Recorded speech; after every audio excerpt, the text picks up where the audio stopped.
শাড়ি পরে নামাজ পড়া যাবে কিনা? ভাই, সালাতের মধ্যে কোন পোশাক পরবেন না পরবেন এটা আপনার ব্যাপার। তবে আপনাকে মৌলিকভাবে মাথায় রাখতে হবে পোশাক যেন কোনো কাফের মুশরিকের সাথে সাদৃশ্যপূর্ণ না হয়। আর দ্বিতীয়ত, নামাজের জন্য খেয়াল করতে হবে মা বোনরা মুখমণ্ডল এবং দুই হাতের কবজি ছাড়া আর গোটা শরীর যাতে আবৃত থাকে।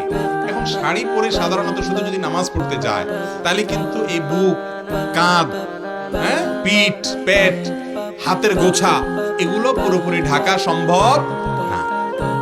যদি শাড়ি পরে নামাজ পড়েন তাহলে উপর দিয়ে আরেকটা বড় ওড়না দিয়ে ঢাকতে হবে। কারণ হলো আপনি নামাজের মধ্যে যদি এগুলো খোলা থাকে তাহলে নামাজ হবে না।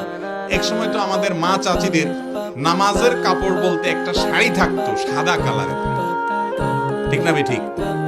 কোন কোন এলাকাতে এটা ছিল। তো শাড়ি পরে যদি কেউ সালাত আদায় করেন, তিনি যদি তার সব ঢাকতে পারেন তার ব্যাপার, কিন্তু সাধারণত শাড়ি পরলে সব ঢাকা যায় না। যদি শাড়ি পরে নামাজ পড়তে চান একটা চাদর টাদর কিছু একটা দিয়ে আপনার এই সব ঢাকতে হবে, যাতে কোনো কিছু খোলা না থাকে, তাহলে নামাজ হয়ে যাবে ইনশাআল্লাহ।